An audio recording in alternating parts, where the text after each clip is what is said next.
मंगलम पुंडरीकाक्षः मंगलायतनो हरि। जय जय श्री राधा रमण, जय जय नवल किशोर, जय गोपी चित चोर प्रभु, जय जय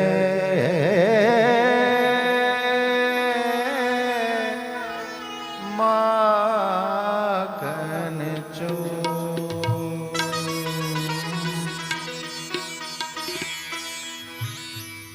परम मंगल में परात्पर अखिलेश्वर, अकारण करुण वरुणालय भक्त वांछा कल्पतरु, तड़ित विनिंदित पीतांबर धारी, गोपी चित्त चोर, यशोदा नंद नंदन, अखिल ब्रह्मांड नायक भेद शून्य सच्चिदानंद, परम वैष्णवों के धन श्रीमद् भागवत महापुराण के चरणों में बंदन, पतित पावनी मोक्षदायिनी इस पवित्र नैमिषारण्य तीर्थ पर पहुंचे सभी यशोदा स्वरूप माताएं, लक्ष्मी स्वरूप देवियां, नंद बाबा स्वरूप विद्युत जन, मंच पर विराजमान ब्राह्मण एवं सरस्वती के परम अनुरागी, आप सभी को मेरी ओर से प्यार भरी जय जय श्री राधे, जय जय श्री राधे, जय जय श्री राधे। गोविंद की असीम अनुकंपा से और शर्मा परिवार के सभी पितरों के परम मंगल आशीर्वाद स्वरूप आज हम सभी भगवान की प्रेरणा से कथा के द्वितीय दिवस में प्रवेश करने जा रहे हैं।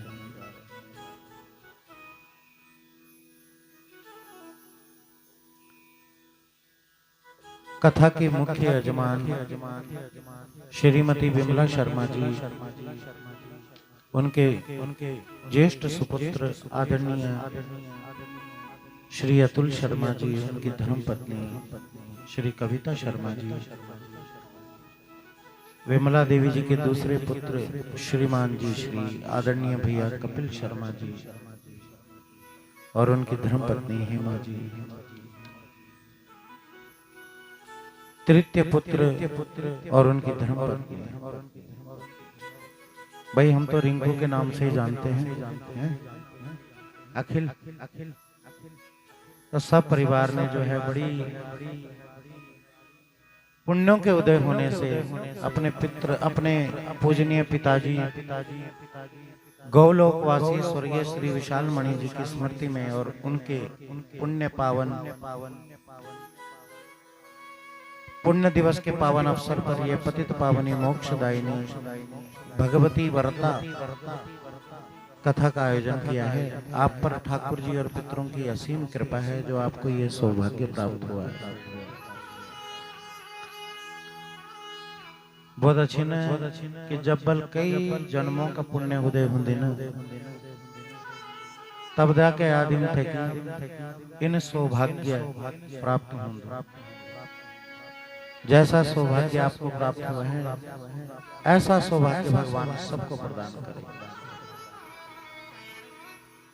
कल की कथा में आपने भागवत के महात्म्य को श्रवण किया और श्रवण किया कि कैसे इस कथा के श्रवण से अधर्मी धुंधकारी जैसे प्रेत का उद्धार हुआ और दिव्य देवताओं के समान शरीर उसको प्राप्त हुआ और दिव्य देवलोक को वो गया।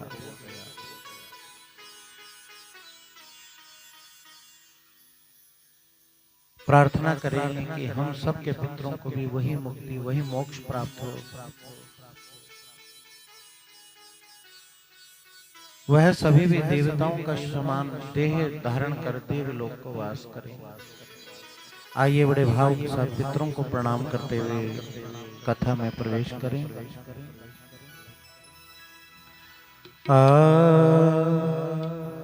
हे पितर देव तुम दैना हुआ, हे पितर देव तुम दैना हुआ।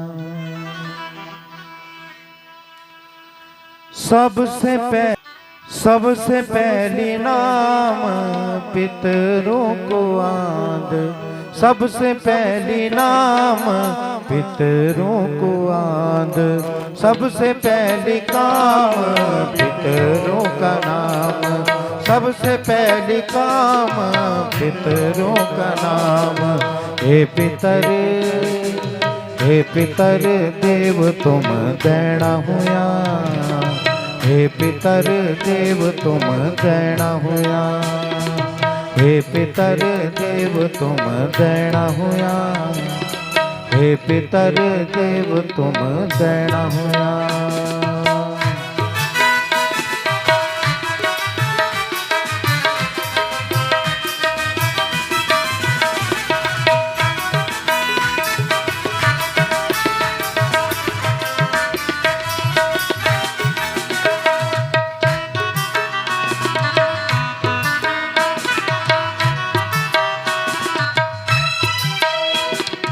सबसे पहले नाम पितरों को आद, सब गाइए नाम पितरों को आद, सबसे पहले नाम पितरों को आद, सबसे पहले नाम पितरों को आद। पहलो पहलो काम पितरों का नाम, पहले पहलो काम पितरों का, अरे पहलो पहलो काम पितरों का नाम, पहलो पहलो काम पितरों का नाम। मेरा पितर खेमटा ले लो, मेरा पितर देव तुम दैना हुआ, मेरा पितर देव तुम दैना, मेरा पितर देव तुम दैना हुआ, मेरा पितर देव तुम दैना हुआ।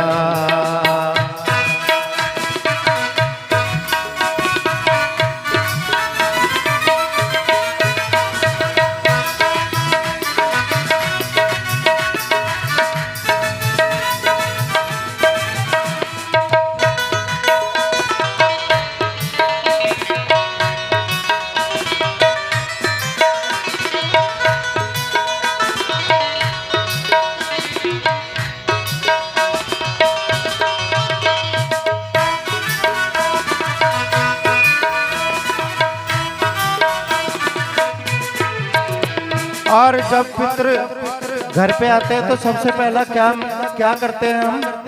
शर्मा जी क्या करते हैं?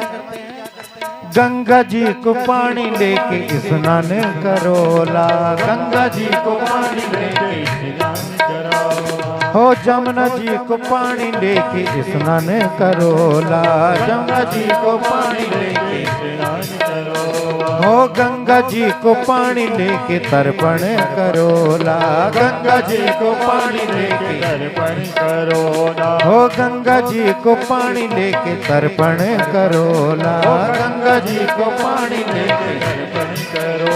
हरे हरि का हरिद्वार जय की पिंड भी करोला, हरि का हरिद्वार जय,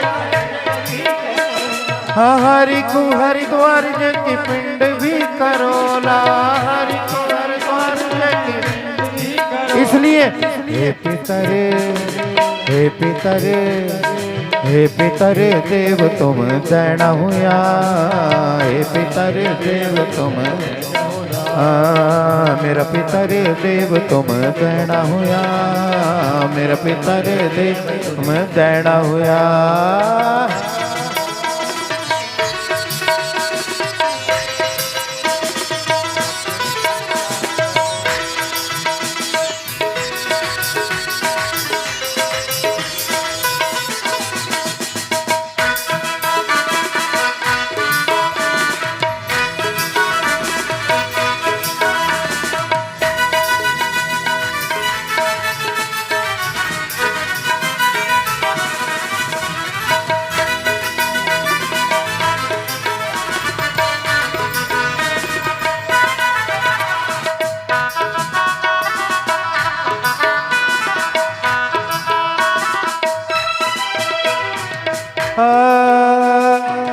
चांद की मूर्ति बने पितरोडू करोलू, चांद की मूर्ति बने,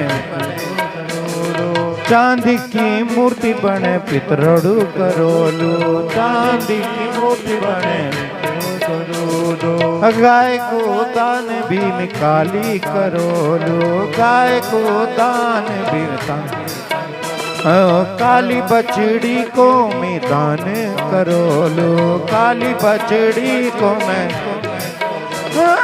मेरा पितर, मेरा पितर, मेरा पितर देव तुम देना हुआ, मेरा पितर देव तुम, ओ मेरा पितर देव तुम देना हुआ, मेरा पितर देव, ओ मेरे पितर देव तुम देना हुआ, मेरे पितर देव तुम देना हुआ, मेरा पितर देव सत सत नमन, मेरा पितर देव सत सत नमन, मेरा पितर देव तुम थे प्रणाम, मेरा पितर देव तुम थे प्रणाम, मेरे पितर देव शत शत नमन, मेरे पितर देव तुम ते प्रणाम, मेरे पितर देव तुम ते प्रणाम, मेरे पितर देव तुम ते प्रणाम।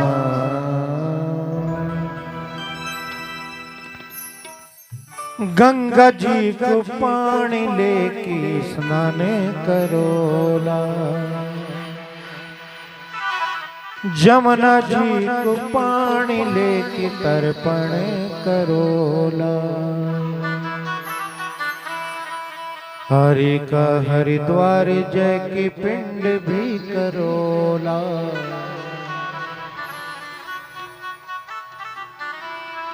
मेरा पितर देव तुम देना हुआ।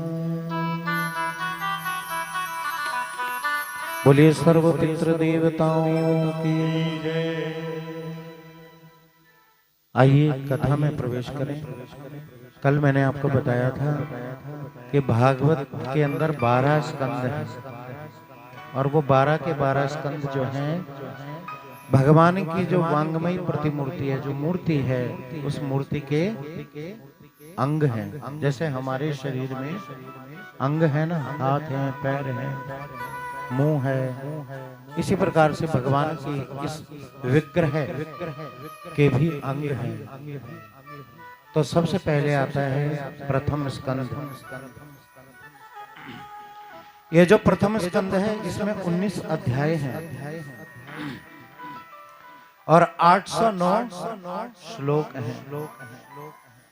इस स्कंद को अधिकार कहा गया। अधिकार, इस स्कंद को जो नाम दिया गया वो अधिकार दिया गया। इस भागवत का अधिकारी हर कोई नहीं है, लेकिन हर कोई इस भागवत का अधिकारी बन सकता है। अब इस भागवत का अधिकारी कौन है, ये भागवत किसको मिले, तो उस अधिकार के विषय में इस प्रथम स्कंद के अंदर बताया गया है। इसलिए जो प्रथम स्कंद का श्लोक है ना, वो बड़ा विलक्षण श्लोक है। देखो, एक समझने वाली बात है, जब भी आप अपने बेटे या बेटी की शादी का कार्ड छपवाते हैं तो सबसे पहले उसके ऊपर क्या लिखते हैं बताएं? श्री गणेशाय नमः लिखते हैं ना। या कोई भी शुभ काम करें तो क्या करते हैं? गणेश जी की पूजा करते हैं। आप सुबह पूजा करते हैं तो प्रारंभ कहाँ से होती है?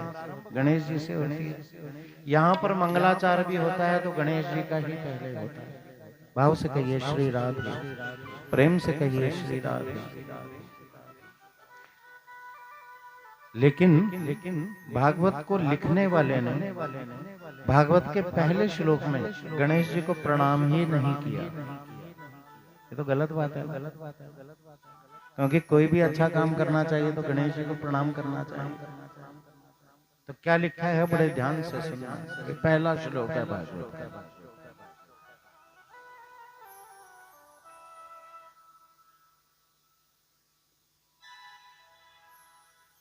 जन्माद्यस्य यतोऽन्वयादितरतश्च चारथे स्वविज्ञ स्वरा तेने ब्रह्म हृदय आदि कवये मुह्यन्ति सूरया तेजो वारिव्यथां यथा विनिमयो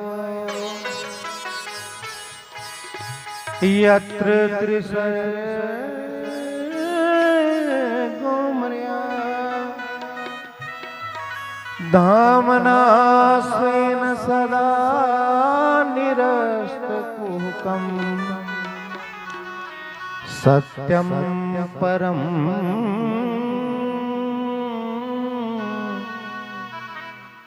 धीमहि। कहीं गणेश जी का नाम सुना आपने? जन्मादस्य यतोन्वयादितरतः आर्थे स्वविज्ञ स्वराट तेने ब्रह्म हृदय आदि कवये मुह्यन्ति सूरया तेजो वारि मृधाम यथा विनिमयो यत्र त्रिसंगो मृषाम धामना स्वेन सदा निरस्तकुहकम् सत्यम परम धीमहि। सत्य को प्रणाम किया, पहले श्लोक में सत्य को प्रणाम किया, लेकिन गणपति जी को प्रणाम नहीं किया। ध्यान नहीं रहा होगा, भूल गए।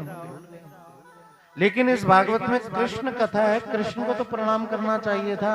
तो कृष्ण परम धीमहि ऐसा कहना भी भूल गए। बीच बीच में कहीं 9वें स्कंद में 2 अध्यायों में श्री राम जी का चरित्र है, तो राम जी को प्रणाम कर लेते, भगवती दुर्गा को प्रणाम कर लेते, जिसको न्यूत करके बुलाया जाता है और पूज करके पटाया जाता है।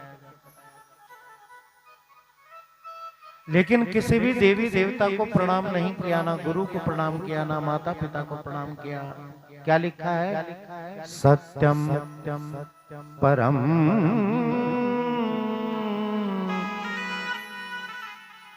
धीमहि। सत्य को प्रणाम किया गया। अब यह सत्य कौन है? यह सत्य सकल विश्व है। तो एक व्यक्ति को प्रणाम न करके सकल विश्व को प्रणाम किया गया है। और यही तो तुलसी बाबा रामायण में लिख रहे हैं कि धर्म न दूसर सत्य समान आगम वेद पुराण बखाना। सत्य के अलावा कोई दूसरा धर्म है ही नहीं, एक ही धर्म है सत्य। इसलिए यहाँ पर सत्य को प्रणाम किया। जो सत्य है, जो अजन्मा होकर के भी जन्म लेता है। भगवान को क्या कहा गया वेदों में, शास्त्रों में भगवान को क्या कहा गया है? बोलो ना, बोलो ना। अजन्मा, जिसका जन्म नहीं। लेकिन जो जन्म न लेने वाला होने के बावजूद भी देवकी के गर्भ से कृष्ण बन करके आता है, कौशल्या के गर्भ से राम बन करके आता है, अदिति के गर्भ से वामन बन करके आता है। इस भागवत का असली अधिकारी वही है जो सत्य के आसन पर आरूढ़ होकर इस कथा को सुने।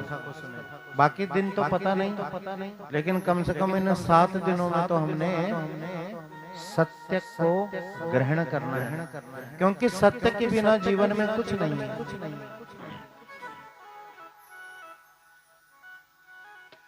सत्य के बिना जीवन में कुछ नहीं है। भाव से कहिए श्री राधे, प्रेम से कहिए श्री राधे।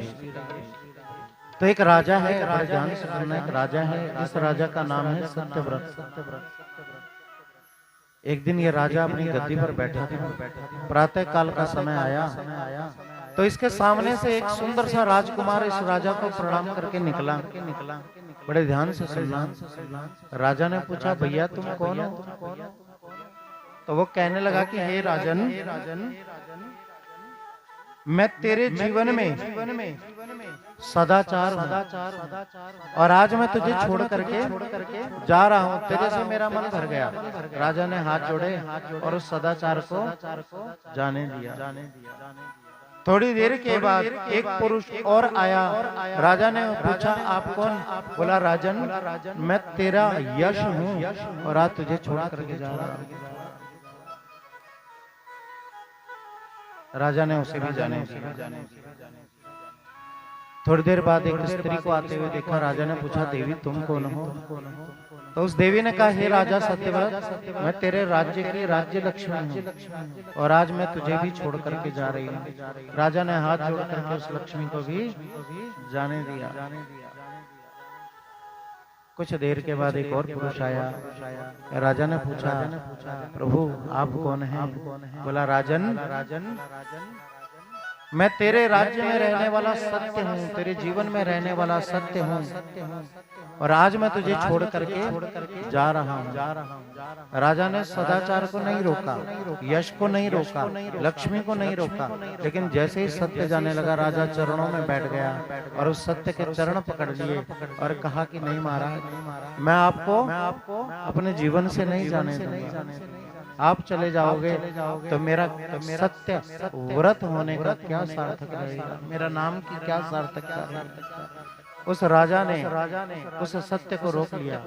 और सच बताऊं रसिक जनों, जब सत्य रुका तो गया हुआ यश भी वापस आ गया, गया हुआ सदाचार भी वापस आ गया, गई हुई राज्य लक्ष्मी भी वापस आ गई।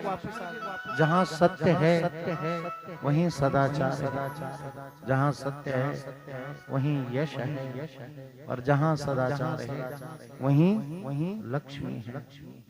इसलिए धर्म न दूसरे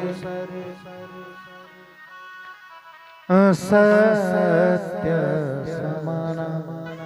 इसलिए भागवत सुनने का अधिकारी कौन हो? जो कम से कम 7 दिन तक तो झूठ ना बोले। पहला अधिकारी वही है। दूसरा अधिकारी कौन है? जिसके जीवन में मत्सरता नहीं है। दूसरे श्लोक में मत्सरता का वर्णन हुआ है, ध्यान से श्लोक सुनिए क्या है। धर्मा प्रोचित कैत्रवत्र परमो निर्मत्सराणं सतां वेदं वास्तवस्तुमत्र शिवदं तापत्रयो उन्मूलनम्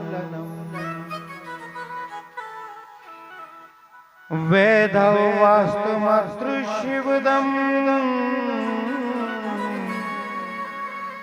तापत्रयो उन्मूलनम्। अब जरा ध्यान से समझें, निर्मत्सरता किसे कहते हैं? आप सबने एक मच्छर देखा होगा, मच्छर। अब दिन ठीक हो गए, थोड़ा ठंड कम हो गई तो ये फिर सक्रिय हो गए। भाव से कहिए राधे राधे। क्योंकि कल मैं देख रहा था साउंड वाले भैया लगे हुए थे अपने पैरों में, मैं समझ गया ये नीचे ही नीचे आ गया और खा गया। जो बाहर का मच्छर है ना, ये बाहर काटता है यहाँ पे, लेकिन एक मच्छर अंदर भी है, वो अंदर से काटता है। बाहर का मच्छर बाहर से काटता है, अंदर का मच्छर अंदर से काटता है। एक मच्छर बाहर है और एक मच्छर अंदर है, जो अंदर है वही मत्सर, तो उसी मच्छर का नाम तो मत्सर है। वो कैसे काटता है? तो एक सेठ जी थे, बड़े गरीब थे। भगवान शंकर की बड़ी आराधना की। अब भोले बाबा हो गए प्रसन्न। तो भोले बाबा ने कहा, सेठ जी आपने भूखे प्यासे रह करके मेरी बड़ी तपस्या की, तो सुनो ये घंटी लो। भोले बाबा ने और कहा, सेठ जी कुछ भी चाहिए होगा, कुछ भी इच्छा होगी, इस घंटी को बजा देना तुम्हारी वो इच्छा पूरी हो जाएगी। लेकिन ध्यान रखना, जो तुम मांगोगे वो तुम्हें तो मिलेगा ही, तुम्हारे पड़ोसी को तुम्हारे से दुगना मिलेगा। अब सेठ जी घंटी को घर लेकर के आए, घंटी बजाना है, और सेठ जी ने कहा भोलेनाथ ने सचमुच बोला कि भांग के नशे में यूं ही बोल गए, भाई अजमाना चाहिए इसको, वरदान। तो सेठ जी ने घंटी बजाई, तो घंटेश्वर बाबा प्रकट हुए। बोलो सेठ जी क्या चाहिए? बोला महाराज यह मकान छोटा पड़ रहा है, 3 भाई और 3 बहुएं इसमें रह रही हैं, तो छोटा पड़ रहा है, कुछ बड़ा मिल जाए। भोलेनाथ ने ऐसी कृपा करी कि उन पितरों के आशीर्वाद से ऊपर का एक माला और बन गया। अब इनका तो बना 2 मंजिला, तो पड़ोसी का बना 4 मंजिला। घंटा उठाया, अलमारी में रखा, दरवाजे भेड़े, इतना बड़ा 50 किलो का ताला टांग दिया। और सेठानी से कहा खबरदार अगर ये घंटा बाहर निकाल के बजाए। सेठानी का क्यों? तपस्या करी मैंने, बर्फ में बैठा रहा मैं, भूखा रहा मैं, प्यासा रहा मैं, और लाभ ले जाए पड़ोसी। खबरदार इस ताले का। पत्नी समझदार थी, कविता भाभी जैसा बोली तपस्या स्वामी अगर हमने करी है और हमारे जप तप से अगर किसी व्यक्ति को लाभ होता है तो ये तो हमारा सौभाग्य है कि हमारे जप तप से हमारे को भी लाभ हो रहा है और हमारे द्वारा दूसरे व्यक्तियों को भी लाभ हो रहा है। तो निकालो इस घंटे को बाहर और जगत का भी कल्याण करो, अपना भी कल्याण करो। सेठ जी ने कहा खबरदार, सिलोटम लूण पीस ले, और खबरदार ये घंटा से बाहर निकाल।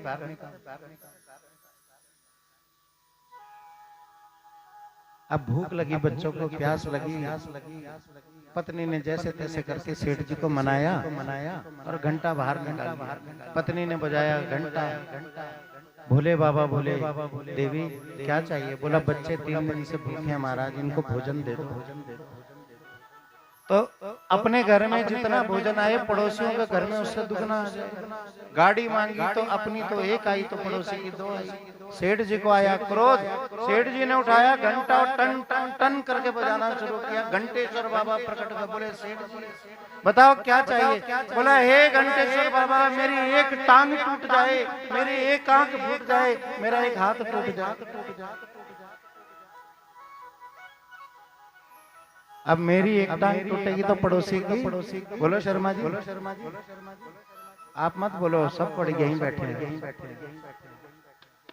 पड़ोसी की दोनों ही गोविंदाय नमः। अब मेरा 1 हाथ टूटेगा तो पड़ोसी के दोनों ही गोविंदाय नमः। मेरी 1 आंख टूटेगी तो पड़ोसी की।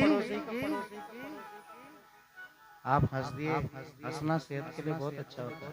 सुबह सुबह बाबा रामदेव तो हंसी के साथ टीवी पर आ जाते हैं, हंसो हंसो हंसो। लेकिन कथा में हंसने के साथ साथ इस बात को समझना, यही वो मच्छर है जो अंदर से काटता है। आज हम अपने दुख से परेशान नहीं है, दूसरा सुखी है उससे ज्यादा परेशान है। यही मच्छर है। इस मच्छर को यदि मारना है तो कोई मॉस्किटो कॉइल नहीं चाहिए, उसके लिए भागवत है। श्रीमद् भागवते महामुनि कृते किं वा परेरीश्वरः सद्यो हद्वृत्तेत कृतिभिः चक्षुर्भीत क्षणा। इसलिए इन 7 दिनों में भगवान से कुछ नहीं मांगना। अब आप कहेंगे पंडित जी तो दक्षिणा लेंगे और हम कुछ भी ना मांगे। नहीं मांगना, पर क्या मांगना? भगवान से भगवान को मांग लेना, भगवान से भगवान को मांग लेना। अगर भगवान से भगवान को मांग लिया तो किसी के सामने मांगने की जरूरत नहीं पड़ेगी।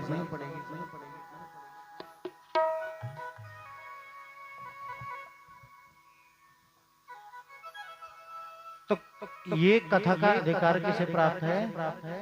जिसका अंदर का मच्छर कट चुका हो, यानी कि मन का जो बर्तन है वो अच्छी तरह धुल चुका हो। मैंने कल भी बताया था कि यदि दूध के पतीले में, दूध जिस पतीले में लेते हैं उसमें गंदगी रह गई, खटाई रह गई, तो दूध फटेगा ही फटेगा। ऐसे ही ये मन है, अगर इसमें गंदगी रह गई तो इसमें कपट आएगा ही आएगा। बिना कपट के मन रह ही नहीं सकता। तो 6 प्रश्न भागवत में सूत जी से ऋषियों ने किए और इन 6 प्रश्नों पर ही पूरी भागवत है। तो ये भागवत का प्रारंभ भी कहाँ से हो रहा है? प्रश्नों से हो रहा है। तो जीवन भी एक प्रश्न है। इस जीवन का क्या प्रश्न है? हम सबका एक प्रश्न है। कभी एकांत में बैठना और पूछना अपने मन से कि मैं कौन हूँ, कहाँ से आया हूँ और मुझे जाना कहाँ है। कभी एकांत में बैठ करके पूछना, सोचना।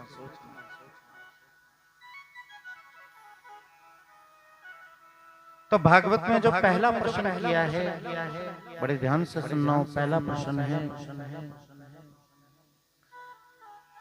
पुंसा में कांतता श्रेय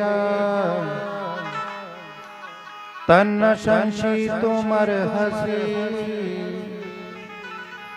कि कलयुग में जीवों की बुद्धि भी मंद है, कलयुग के जीव की बुद्धि भी मंद है और भाग्य भी मंद है। बुद्धि भी मंद है, भाग्य भी मंद है, तो जीव का परम कल्याण कैसे हो? बुद्धि और भाग्य से कल्याण होता है, वो मंद है। तो जीव का परम कल्याण कैसा हो, ऐसा कोई साधन बताएं जिस साधन से जीव का कल्याण हो जाए। ये पहला प्रश्न। दूसरा प्रश्न है कि अनंत पारम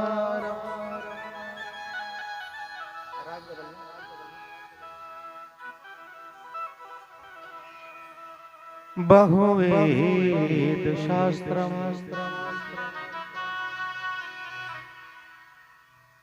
अनंत पारम बहुवेद शास्त्रम स्वल्पम आयु बहवश्च विघ्नः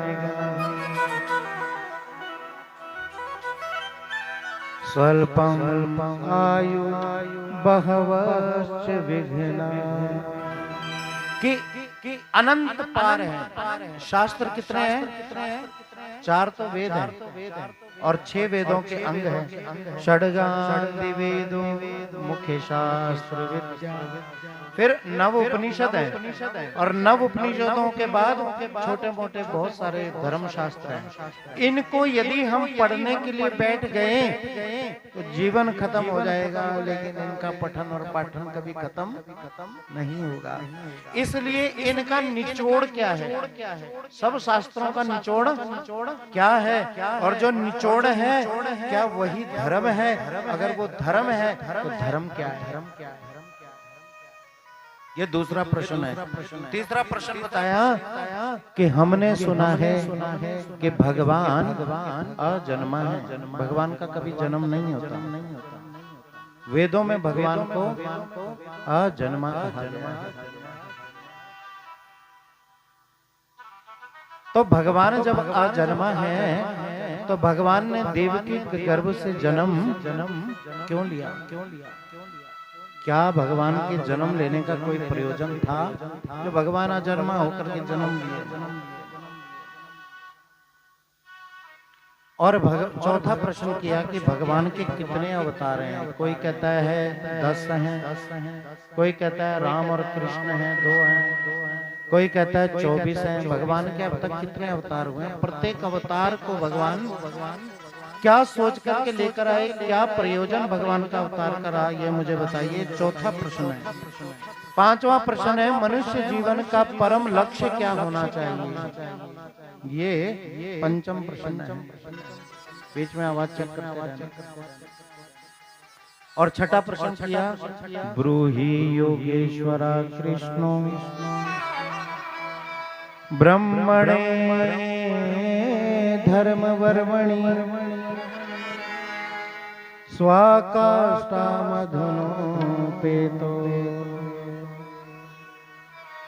धर्माकं शरणं गतः।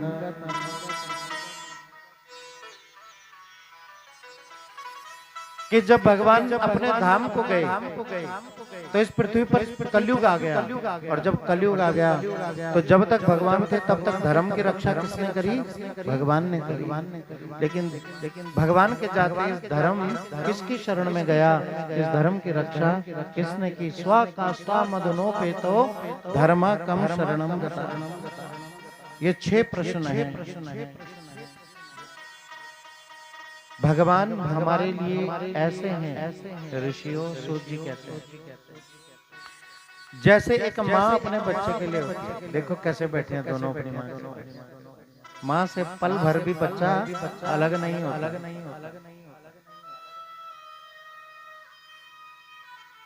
तो जैसे बच्चे का अपनी माँ में समर्पण होता है, अपने पिता में समर्पण होता है। देखो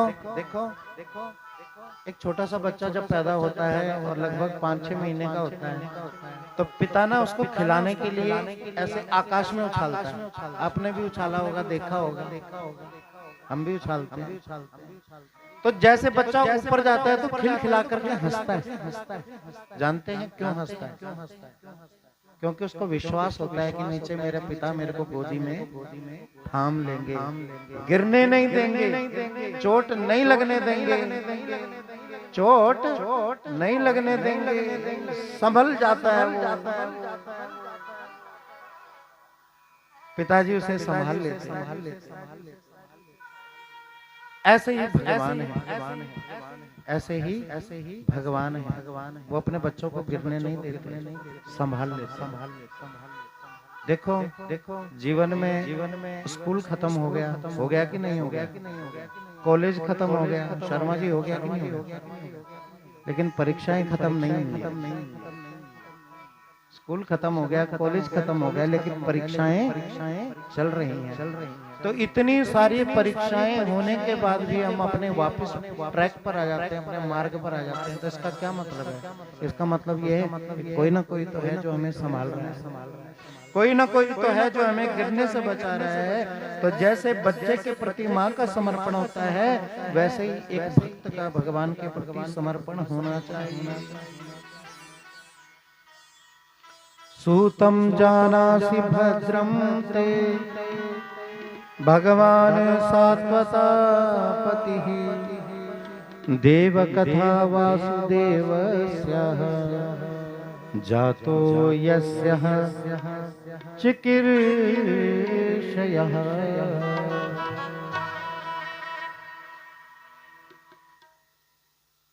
भगवान के अवतार क्यों होते हैं और कब होते हैं?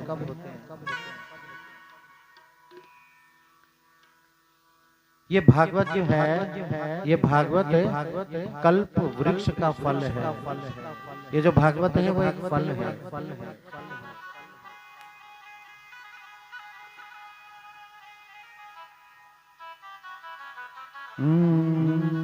निगम कल्प तरोर गलितम फलम सुख मुखास्मृत द्रव्य संयुतम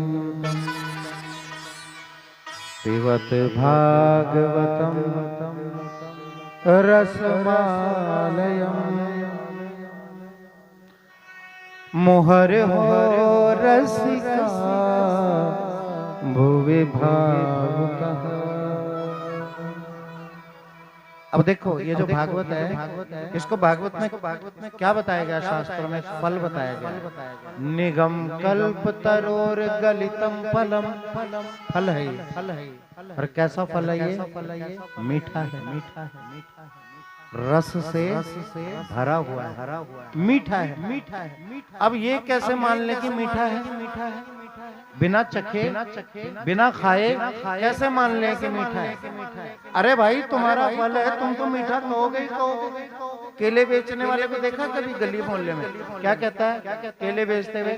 मलाई वाले केले ले लो, मलाई वाले। अब बताओ, सच बोलता है वो झूठ बोलता है? अगर कभी छील के देखना, मलाई 10 ग्राम भी नहीं मिलेगी इसके। लेकिन बेचने का तरीका है, अपनी चीज को बेचने का तरीका है। ऐसे ही ये फल मीठा है, इस बात की क्या गारंटी है भाई? कैसे मान ले कि मीठा है? तो बोला सुख मुखाद मृत द्रव्य संयुतम। सुख मतलब होता है तोता। तोते ने इस फल को अपनी चोंच लगाई है। और बड़े बूढ़े कहते थे कि भाई जिस फल को तोते ने चोंच लगा दी वो मीठा होगा, या तोता चोंच ही उसी फल पे लगाता है जो मीठा होगा। तो ये प्रमाण है कि ये मीठा है, क्योंकि इसको तोते ने अपनी चोंच लगाया। चलो मान लिया कि मीठा है, लेकिन आप कह रहे हैं वेदों की शाखा से टपका है तो पका हुआ फल है, तो जब वेद की शाखा से टूटेगा तो नीचे गिरेगा तो फट जाएगा, क्योंकि पका है। और जब फट जाएगा तो रस बिखर जाएगा। लेकिन आप कहते हो कि न टूटा है और रसीला है और एकदम तरोताजा है, तो कैसे मान ले? तो बोला सुनो, नारायण के मुख से निकला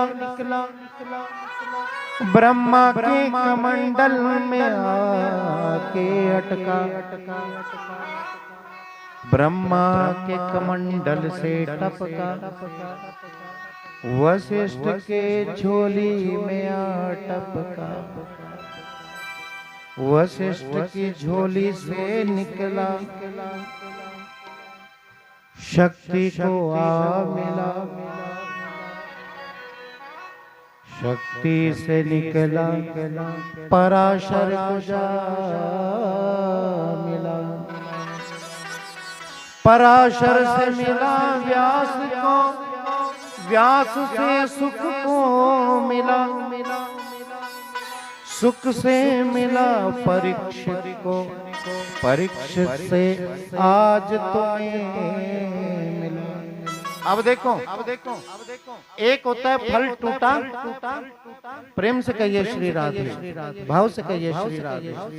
एक होता है फल टूटा, सीधा धड़ाम से पृथ्वी पर गिरा, फूट गया।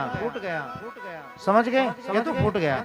लेकिन जो फल टूटा और अटक के नीचे आया, बताओ वो फूटेगा? नहीं फूटेगा। तो ये फल जो है नारायण के मुंह से निकला, ब्रह्मा के कमंडल में आया, ब्रह्मा जी ने वशिष्ठ को दिया, वशिष्ठ से शक्ति को मिला, शक्ति से पराशर को मिला, पराशर जी ने अपने पुत्र व्यास को दिया, व्यास जी ने अपने पुत्र सुखदेव को दिया, सुखदेव जी से ये भागवत परीक्षित को मिली, परीक्षित से ये पोथी हमारे पास आई और हमारे द्वारा ये आपको। तो जो फल अटक के आए वो फल कभी फूट ही नहीं सकता, वो ताजा होगा। अच्छा, तो कैसे खाएं? बोला दांत ही नहीं है। तो बोला दांत वालों के लिए बहाना बनाने की जरूरत नहीं, क्योंकि इस फल में ना गुठली है और ना छिलका। निगम कल्प तरोर गलितम फलम, सुखम खाद मृत द्रव्य संयुतम, पिबत भागवतम रसमालयम, मोहर हो रसिका भुवि भाव का। इसलिए सुखदेव जी सूत जी क्या कहते हैं? हे रसिक जनों, इस भागवत को पियो। कितनी बार पियो? मोहर हो रसिका। हे रसिक जनों, ये जितनी बार पीने को मिले उतनी बार पियो। आज यहाँ मिल रही है तो यहाँ पियो, कल कहीं और मिले तो वहाँ पियो, पहले कहीं और मिली तो पियो। इसको पीने में कहीं भी विलंब न करो। पीवत भागवतम रसमालय। ये दवाई का बोला कैसे दवाई का काम? अरे राम नाम की औषधि हरि से खाए, अंग पीड़ा उपजे नहीं और महाव्याधि मिट जाए। आप दवाई खाते हो ना, आप डॉक्टर साहब के साथ पास जाते हो जब आप बीमार पड़ते हो, तो डॉक्टर साहब क्या करते हैं, आपको 3 पुड़िया दे देते हैं। कहते हैं ये सवेरे, ये दोपहर और ये शाम को खाना, आप ठीक हो जाओ। लेकिन उस दवाई को खाने में बड़ा कष्ट और दुख होता है। क्यों? क्योंकि वो कड़वी होती है। आहा, हे भगवान।